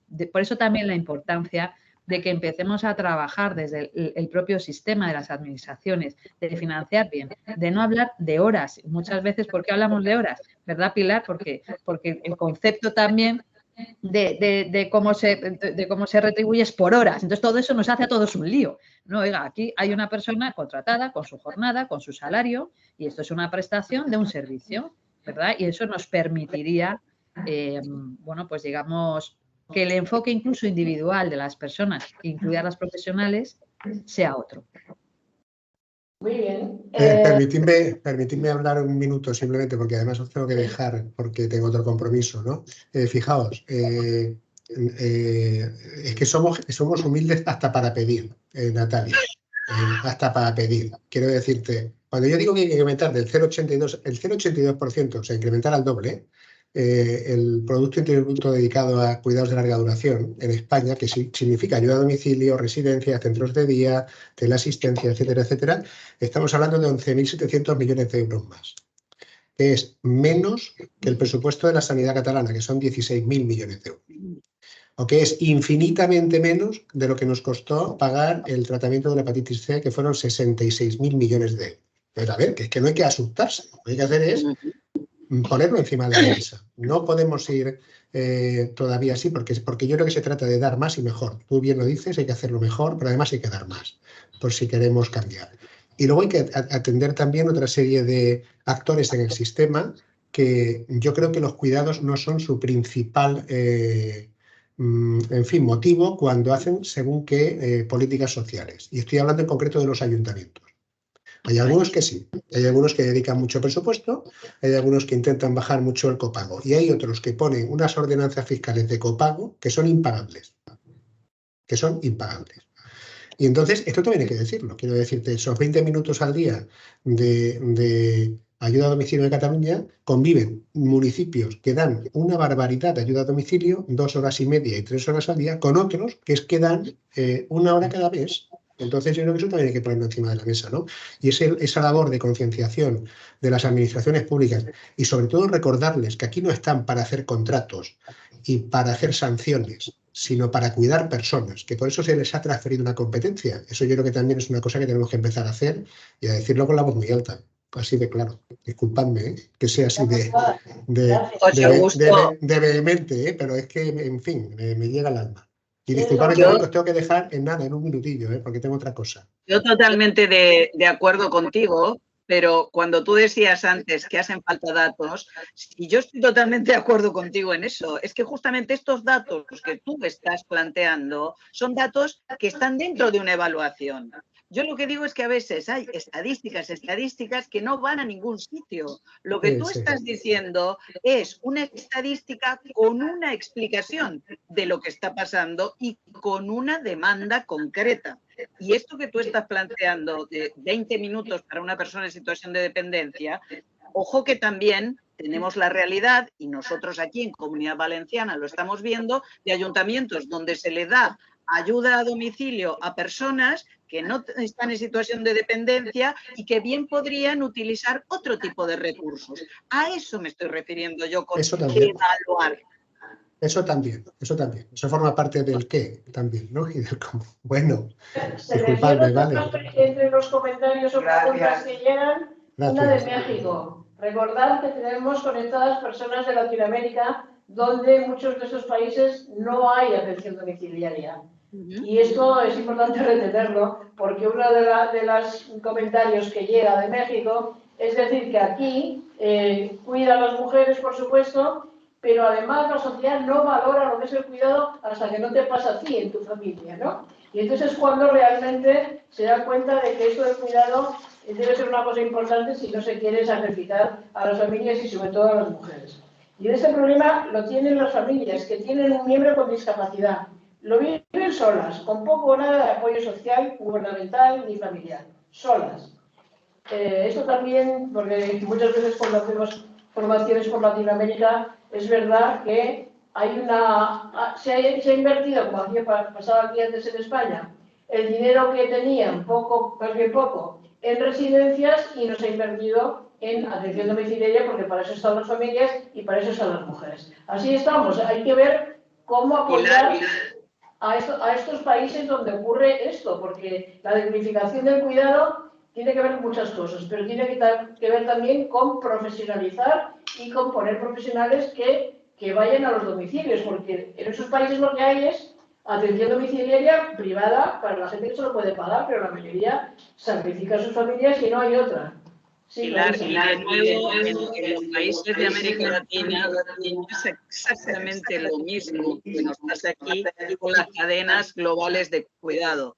Hay mujeres de provincias más pobres que viajan a la capital para cuidar a familias que pueden pagarlo. Y entonces se repite el mismo esquema que aquí, que tenemos población migrante, como decía antes Natalia, bueno, que tenemos que revisar todo eso, porque nosotros hemos detectado casos donde, y a ver, entendedme, pero una mujer marroquí que no hablaba castellano estaba cuidando a una señora mayor. Y cuando hablamos con la familia, nos decía, ¿qué es lo que podemos pagar?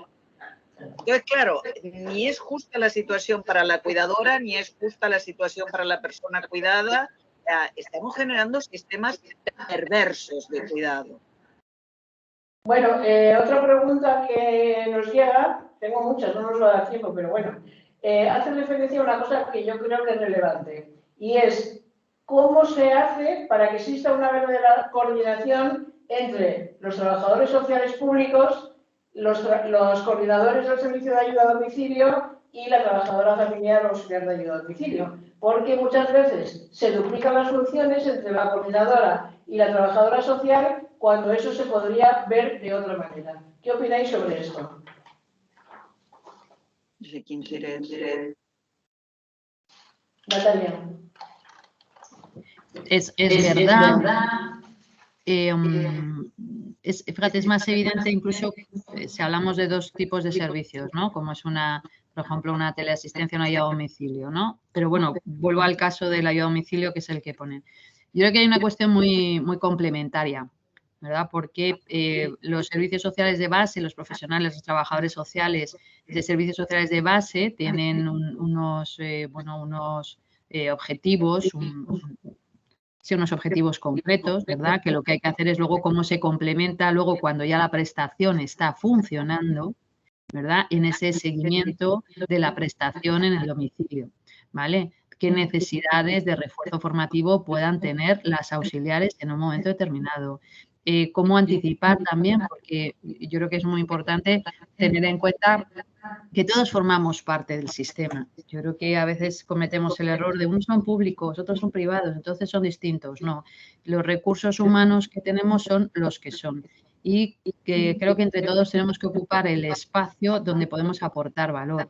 Los trabajadores sociales de base, además de atender ámbitos de dependencia, en casos atienden también otro tipo de situaciones en el ámbito familiar o comunitario, ¿verdad? Y luego, insisto, cuando ya está en funcionamiento el servicio de ayuda a domicilio, puede complementar y debe complementar, y así se hace y se coordina muy bien, información que es de interés para la corporación local o autonómica, ¿vale? Es cierto que ayudaría mucho, que es pues otro de los retos que tenemos por delante, ese concepto de una historia única, una historia social única, donde todos los profesionales pudiéramos acceder con todas las medidas, lógicamente, medidas de protección de datos, pero vamos, exactamente igual que existe en el sistema de salud, donde podamos acceder y compartir la información para que haya información que efectivamente no solo no haya que duplicarla, sino que se pueda actualizar sin necesidad de tener mucha mayor burocracia o sistemas, digamos, más artesanales. Es decir, yo creo que la tecnología está no para sustituir personas, pero sí para que las personas estemos ahí donde podemos aportar valor.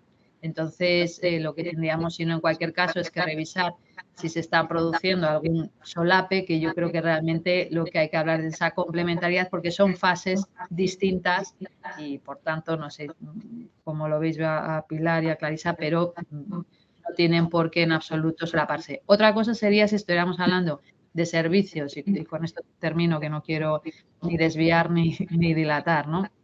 De la teleasistencia y la ayuda a domicilio, que partiendo de una valoración ya de base, luego al domicilio va otra trabajadora social a valorar de manera diferente prácticamente lo mismo. Y ahí hasta estamos duplicando el coste, porque hay que hablar de la financiación que nos falta, pero también aquella que no estamos aprovechando bien. Porque si yo eso lo integro, con que vaya una, ya me sirve, teniendo en cuenta lo que decíamos, que hay muchas personas usuarias que reciben tanto una prestación como la otra. Yo creo que... perdón. No te oímos, Pilar. El micrófono. Nada, no te preocupes. Si es que había visto que se ponía a hablar Clarisa y digo, calla, no, las dos a la vez es muy difícil. No, simplemente, o sea, yo creo que es tan difícil lo que nos están planteando y nos lo hemos planteado tantas veces los que estamos aquí, ¿verdad? Que yo creo, sinceramente, creo que la coordinación es más fácil de lo que a veces nos parece. Pero eso sí, cuando decimos, lo acaba de decir Natalia, un servicio y otro servicio, a ver, ¿y por qué no cogemos si nuestros lotes son de todo servicio? Es una idea, ¿no? Es una idea. O sea, ¿por qué el mismo prestador no puede ser el de la teleasistencia, el SAT y el no sé qué? Claro, en una ciudad como la nuestra, con que 500.000 lotes para todo, pues es una locura. Pero realmente eso sería relativamente fácil, digamos, ¿eh? Bueno, yo soy optimista. Pero luego, cuando decimos un sistema único, la historia social única, la historia no sé qué, jolines, os he comentado antes y no he terminado de hacerlo porque me parecía que me alargaba mucho, las enormes dificultades de coordinación sociosanitaria. Madrid tenía un convenio de coordinación sociosanitaria con el SERMAS desde 2004, que se rompió porque no se renovó, y no quiero pensar que solo fue porque aquí estaba Carmena y allí estaba el PP, no quiero pensar que esa es la única razón, y que ahora llevamos 2 años intentando volver a sacar. Y todo nuestro problema es la protección de datos. Y tú dices, vamos a ver, ¿pero de qué hablamos aquí? ¿Hablamos de personas con necesidades, de cuidados, o estamos hablando de una norma absolutamente rígida que no me permite saber si este señor está paralítico porque tiene un ictus? Vamos a poner las cosas en su sitio, ¿no? Entonces, bueno, que la coordinación es relativamente posible, pero que hay cosas que sí que se podrían avanzar. Y que yo creo que es que no estamos en disposición de hacerlo porque no lo queremos. Porque seguimos teniendo nuestra parcelita y es nuestra. Y no la queremos compartir. Sí. Así que bueno, y ya me callo, Clarisa, no sé lo que ibas a decir tú, seguramente más interesante que lo mío. No, Pilar, sí, estoy totalmente de acuerdo contigo. Y yo también me he encontrado haciendo formaciones con gente que de prestadores que te dicen que a veces los servicios sociales no les dan la información porque les dicen que es información confidencial y son sus casos. Entonces, yo lo que creo que en esto hay que hacer mucha pedagogía. Yo siempre digo, no son nuestros casos, mi tesoro, ¿no? Son personas y lo que tenemos que ver es qué es lo que es mejor para esas personas. Indudablemente que coordinar implica ponernos de acuerdo en muchísimas cosas. El tema de la protección de datos realmente ha burocratizado muchísimo. Yo creo que en algunos casos, vamos, mi padre que era abogado se levantaría de la tumba y me pegaría, pero creo que en muchos casos ha exageradamente burocratizado lo que es esa protección de datos, protege más al dato que a la persona, lo cual es realmente un problema, pero creo que además tenemos que pensar en hacer una formación más, no sé, más interdisciplinar, aprender a trabajar desde la coproducción. Yo defiendo lo público, siempre lo he defendido, ideológicamente me ratifico en ello, pero creo en la coproducción y en la colaboración con el sector privado. Es absurdo pensar lo contrario. Además, nuestro sistema de welfare state es mixto. Entonces, no tiene sentido que no busquemos algo que mejora la calidad de vida de la gente. Y en esto tiene mucho que ver, y vamos, estamos embarcados en hacer un seminario sobre el tema, la gestión de casos.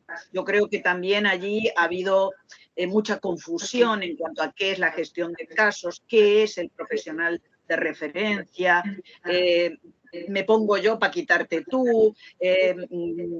Este es el problema. La integración de servicios realmente parece una guerra entre sistemas y es un absurdo. Cuando el único perjudicado, la única perjudicada es la persona, que es la que más necesita que nos entendamos todos los actores, digamos, del cuidado. Nosotros tenemos una guía sobre acceso a los derechos de cuidado que dice, se cuida en equipo y el equipo está integrado por diversos actores. Entonces, creo que en eso es fundamental, ¿no? Si queremos que entre la comunidad a cuidar, tenemos que aprender a trabajar en equipo. Ya, aprovecho que no nos va a dar tiempo a más preguntas, pero todas las personas que quieran hacernos una consulta concreta responderemos con mucho gusto por correo electrónico. Pero sí, aprovechando que hablas de la gestión de casos, hay una que justamente dice que en la Comunidad de Andalucía existe un sistema de coordinación de atención domiciliaria que lo lleva la gestora de casos, que sería la que coordina todos los recursos que necesita la persona. ¿no? Entonces, esta es la teoría, dice. Sin embargo, en la práctica falta información y accesibilidad para llegar a solicitarlo y, sobre todo, profesionales que lo lleven a cabo. Enhorabuena por vuestro trabajo.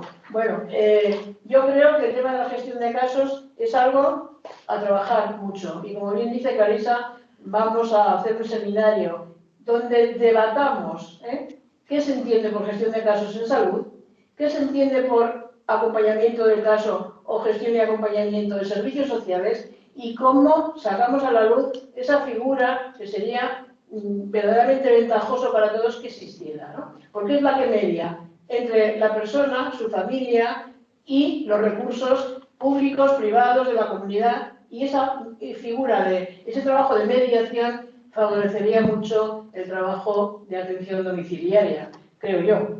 No sé, yo creo que estamos fuera de tiempo, ¿no? Nosotros siempre estamos en tiempo, porque además somos unas apasionadas de la materia, con lo cual es siempre un tiempo enriquecedor. Y de verdad que en la línea que estáis diciendo es siempre en la coordinación. Yo estoy completamente en la línea que decís, es posible, y un ejemplo de esa voluntad de coordinación son estos seminarios, son estos estudios. En la Fundación Pilar nosotros tenemos programas de Cuidamos Contigo, Participamos Contigo, donde la coordinación es con más de 76 organizaciones públicas, privadas, y sí que es posible un nuevo cambio de modelo. Yo, por mi parte, como directora de Fundación Pilares, simplemente daros las gracias, no solo a vosotras, sino a toda la gente que ha estado en el webinar, que ha puesto sus detalles, sus comentarios. Recordad que se puede encontrar el estudio en la página web de la Fundación Pilares y que este webinar lo vamos a subir a nuestra página web. Por mi parte, muchísimas gracias a todos y ya Pilar. Y el libro en PDF es gratuito, con lo cual, hasta que se agote la edición que teníamos o el tiempo que teníamos estipulado. Así que todos los que lo queráis podéis descargarlo de manera gratuita y ojalá que la lectura de estas ideas aquí recogidas, que recogen el sentir de las personas que realmente conocen el SAT mejor que nadie, junto con las opiniones y recomendaciones de las personas expertas también, pueda servir para empujar hacia ese avance en el cambio de modelo que va asociado a todo lo que hemos estado diciendo toda esta tarde. Gracias de verdad por los comentarios, gracias por los apoyos, gracias por habernos permitido poner otra nueva publicación a disposición de todas las personas interesadas, especialmente de España, pero también de Latinoamérica, donde tenemos cada vez más gente interesada y que tenemos que apoyar mucho porque parten de una situación muy carencial. Gracias de verdad por vuestro compromiso, por estar aquí y mañana más. Mañana seguimos. Muchas gracias. Gracias A vosotros. Pilar, Muchas enhorabuena. gracias. Gracias.